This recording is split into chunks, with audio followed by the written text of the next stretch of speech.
आज हम इस वीडियो में देखेंगे गुलाम वंश से संबंधित टॉप 60 क्वेश्चंस। तो सल्तनत काल का जो प्रथम वंश था गुलाम वंश, इससे संबंधित हम थ्योरी के वीडियो को हम डिस्कस कर चुके हैं, जिसमें हम लोगों ने कुतुबुद्दीन ऐबक, इल्तुतमिश, रजिया सुल्तान, बलबन, गुलाम वंश के सभी शासकों के बारे में हमने पूरा डिस्कशन कर लिया है। तो आज के इस वीडियो में हम उनसे संबंधित टॉप 60 क्वेश्चंस डिस्कस करेंगे, जो कि हमारे सभी एग्ज़ामों के लिए बहुत इम्पॉर्टेंट है। तो चलिए शुरू करते हैं आज की यह वीडियो। पहला क्वेश्चन है, गुलाम वंश का संस्थापक कौन था?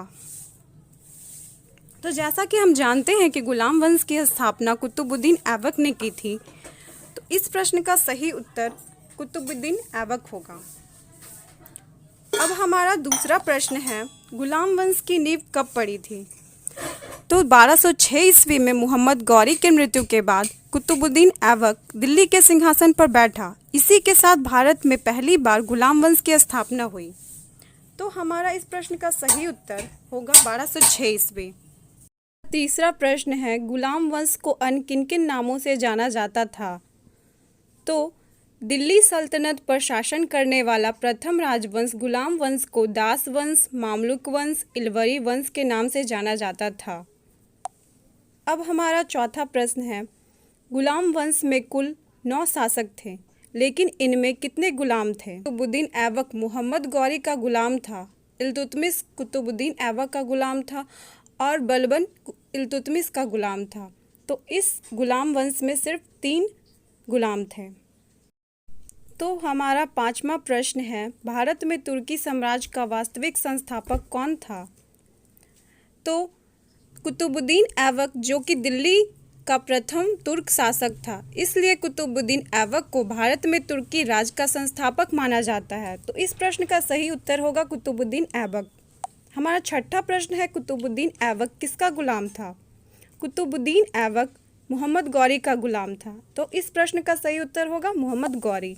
अब हमारा 7वां प्रश्न है, कुतुबुद्दीन ऐबक ने अपना राज्याभिषेक कब किया? तो मोहम्मद गौरी के मृत्यु के 3 माह बाद 24 जून 1206 ईस्वी में कुतुबुद्दीन ऐबक का राज्याभिषेक संपन्न हुआ। इस प्रश्न का सही उत्तर होगा 24 जून 1206 ईस्वी। हमारा 8वां प्रश्न है, कुतुबुद्दीन ऐबक ने अपनी राजधानी कहाँ बनाई? ऐबक पहले गौरी साम्राज्य के सुल्तान मोहम्मद गौरी का सैन्य अभिसहायक बना और फिर दिल्ली का शासक बना। इसने अपनी राजधानी लाहौर को बनाई। तो इस प्रश्न का सही उत्तर लाहौर होगा। हमारा 9वां प्रश्न है, गुलाम होने के कारण कुतुबुद्दीन ऐबक ने सुल्तान की जगह कौन सी उपाधि धारण की? तो हमारा इस प्रश्न का सही उत्तर होगा मलिक तथा सिपह सालार। अब हमारा 10वां प्रश्न है, अपनी दानशीलता के कारण कुतुबुद्दीन ऐबक को किस नाम से जाना जाता था?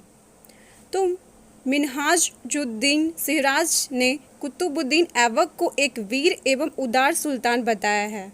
वह लाखों में दान दिया करता था। इस कारण कुतुबुद्दीन ऐबक को लाख बख्श के नाम से जाना जाता था। इस प्रश्न का सही उत्तर लाख बख्श होगा। 1199 ईस्वी में कुतुबुद्दीन ऐबक ने शेख कुतुबुद्दीन बख्तियार काकी के सम्मान में किसकी नींव रखी थी? तो 1199 ईस्वी में कुतुबुद्दीन ऐबक ने शेख कुतुबुद्दीन बख्तियार काकी के सम्मान में कुतुब मीनार की नींव रखी थी। तो इस प्रश्न का सही उत्तर कुतुब मीनार होगा। सल्तनत काल में निर्मित प्रथम इस्लामिक वास्तुकला जिसके निर्माण का श्रेय कुतुबुद्दीन ऐबक को है, कुव्वत उल इस्लाम मस्जिद। हमारा 13वां प्रश्न है, कुतुबुद्दीन ऐबक ने किस प्रसिद्ध विद्वान को अपने यहाँ संरक्षण दिया था, जिन्होंने ताज उल मासीर की रचना की थी? इस प्रश्न का सही उत्तर है मोहम्मद हसन निजामी। हमारा 14वां प्रश्न है, अजमेर का 2.5 दिन का झोपड़ा नामक मस्जिद किसने बनवाई थी? इस प्रश्न का सही उत्तर है कुतुबुद्दीन ऐबक ने। अब हमारा 15वां प्रश्न है, कुतुबुद्दीन ऐबक के सहायक सेनानायक कौन था? इस प्रश्न का सही उत्तर है इख्तियार उद्दीन मोहम्मद बिन बख्तियार खिलजी। अब हमारा 16वां प्रश्न है, प्राचीन नालंदा विश्वविद्यालय को किसने ध्वस्त किया था?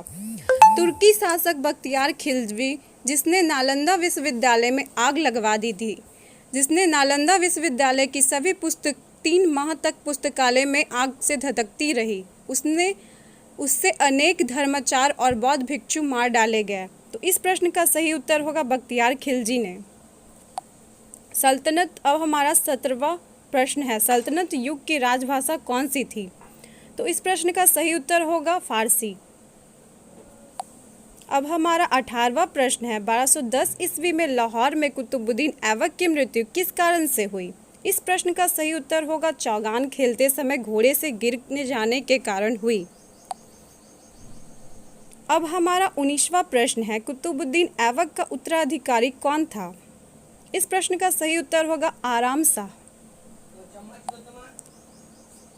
हमारा 20वां प्रश्न है, आराम शाह की हत्या करके दिल्ली की गद्दी पर कौन बैठा? तो इस प्रश्न का सही उत्तर होगा इल्तुतमिश।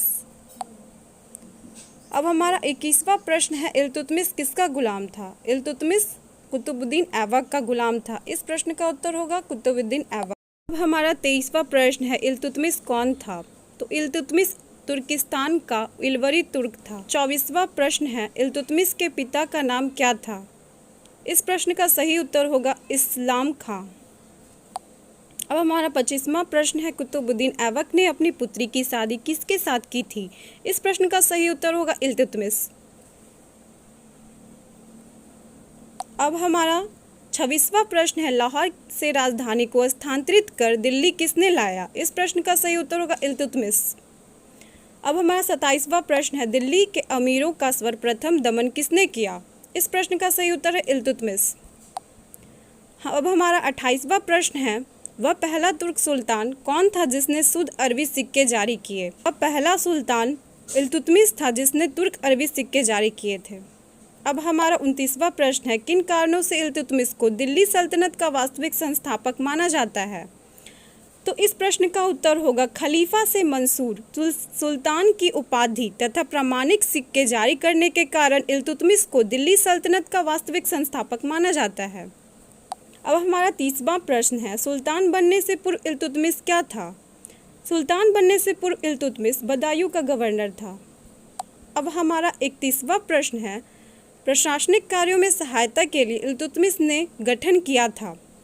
तो इस प्रश्न का सही उत्तर होगा प्रशासनिक कार्यों में सहायता के लिए इल्तुतमिश ने तुर्कान चालीसा का गठन किया था। अब हमारा 32वां प्रश्न है, चंगेज खां किसके शासनकाल में भारत पर आक्रमण किया था? चंगेज खां ने इल्तुतमिश के शासनकाल में भारत पर आक्रमण किया था। अब हमारा 33वां प्रश्न है, मंगोलों के आक्रमण से भारत को किसने सुरक्षित रखा? इस प्रश्न का सही उत्तर होगा मंगोलों के आक्रमण से भारत को इल्तुतमिश ने सुरक्षित रखा। अब हमारा 34वां प्रश्न है, 40 गुलामों के इस संगठन को किस नाम से पुकारा जाता है? तुर्कान ए चहलगानी। अब हमारा 35वां प्रश्न है, इल्तुतमिश की मृत्यु कब हुई? तो इस प्रश्न का सही उत्तर होगा अप्रैल 1236 ईस्वी। अब हमारा 36वां प्रश्न है, वह कौन सा मकबरा था जिसे इल्तुतमिश ने अपने पुत्र नसीरुद्दीन महमूद की कब्र पर एक मकबरे का निर्माण कराया था? तो इस प्रश्न का सही उत्तर होगा सुल्तानीगढ़ी का मकबरा। अब हमारा 37वां प्रश्न है, इल्तुतमिश अपना उत्तराधिकारी बनाना चाहता था। इस प्रश्न का सही उत्तर होगा रजिया सुल्तान को। अब हमारा 38वां प्रश्न है, दिल्ली सल्तनत की प्रथम महिला शासक जिसे स्वयं जनता ने निर्वाचित किया था। इस प्रश्न का सही उत्तर होगा रजिया सुल्तान। अब हमारा 39वां प्रश्न है, रजिया को बंदी बनाकर दिल्ली की गद्दी पर किसे बैठाया गया था? इस प्रश्न का सही उत्तर होगा मुइजुद्दीन बहराम शाह। अब हमारा 40वां प्रश्न है, रजिया सुल्तान की हत्या कब और कहाँ कर दी गई थी? इस प्रश्न का सही उत्तर होगा 13 अक्टूबर 1240 ईस्वी को हिंदू डाकुओं के द्वारा कैथल के पास रजिया सुल्तान की हत्या कर दी गई थी। अब हमारा 41वां प्रश्न है, बहराम शाह को बंदी बनाकर उनकी हत्या कब कर दी गई थी? इस प्रश्न का सही उत्तर होगा मई 1244 ईस्वी को। अब हमारा 42वां प्रश्न है, बहराम शाह के बाद दिल्ली का सुल्तान किसे बनाया गया? इस प्रश्न का सही उत्तर होगा अलाउद्दीन मसूद शाह। अब हमारा 43वां प्रश्न है, दिल्ली सल्तनत का शासक जिसे दरवेश राजा के नाम से भी जाना जाता है था। इस प्रश्न का सही उत्तर है नसरुद्दीन महमूद। अब हमारा 44वां प्रश्न है, बलबन किसका गुलाम था। इस प्रश्न का सही उत्तर होगा इल्तुतमिश। अब हमारा 45वां प्रश्न है, बलबन का वास्तविक नाम क्या था। इस प्रश्न का सही उत्तर होगा बहाउद्दीन। अब हमारा 46वां प्रश्न है, बलबन किस नाम से और कब दिल्ली की गद्दी पर बैठा। इस प्रश्न का सही उत्तर होगा 1266 ईस्वी में गयासुद्दीन बलबन के नाम से बलबन ने दिल्ली की गद्दी पर बैठा। अब हमारा नेक्स्ट क्वेश्चन है, बलबन कौन से नए उत्सव की शुरुआत की थी जो ईरानी परंपरा से प्रभावित थी। इस प्रश्न का सही उत्तर होगा नवरोज उत्सव। अब हमारा नेक्स्ट प्रश्न है, सेना को गठित करने के उद्देश्य से बलबन ने एक नवीन विभाग की स्थापना की थी। उस विभाग का क्या नाम था। इस प्रश्न का सही उत्तर होगा दीवान-ए-अर्ज। नेक्स्ट क्वेश्चन है, गुलाम वंश का सबसे महान शासक कौन था। तो गुलाम वंश का सबसे महान शासक बलबन था। इस प्रश्न का सही उत्तर होगा बलबन। नेक्स्ट क्वेश्चन है, राज दरबार में सजदा और पैबोस की प्रथा किसने चलाई थी। इस प्रश्न का सही उत्तर है राज दरबार में सजदा एवं पैबोस प्रथा की बलबन ने चलाई थी। हमारा नेक्स्ट क्वेश्चन है, बलबन का दरबारी कवि कौन था। इस प्रश्न का सही उत्तर है फारसी कवि अमीर खुसरो और अमीर हसन। नेक्स्ट क्वेश्चन है, बलबन का सेनापति दीवान-ए-आरिफ कौन था। इस प्रश्न का सही उत्तर है इमाद उल मुल्क।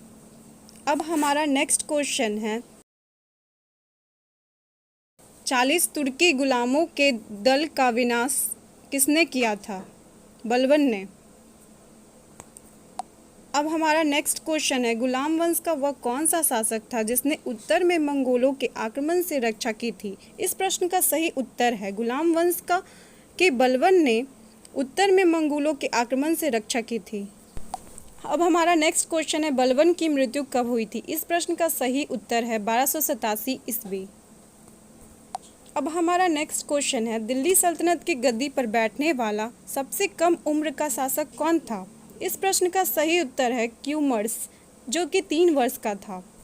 अब हमारा नेक्स्ट क्वेश्चन है, गुलाम वंश का अंतिम शासक कौन था। इस प्रश्न का सही उत्तर होगा शमसुद्दीन, जो गुलाम वंश का अंतिम शासक था। अब हमारा नेक्स्ट क्वेश्चन है, दिल्ली सल्तनत का प्रथम शासक जिसने सुल्तान के पद को प्रतिष्ठित करने के उद्देश्य से राज्य तत्व का सिद्धांत प्रतिपादित किया था। इस प्रश्न का सही उत्तर है बलबन। अब हमारा नेक्स्ट क्वेश्चन है, गुलाम वंश के बाद दिल्ली सल्तनत पर किस वंश के शासकों का अधिकार हो गया। इस प्रश्न का सही उत्तर है खिलजी वंश।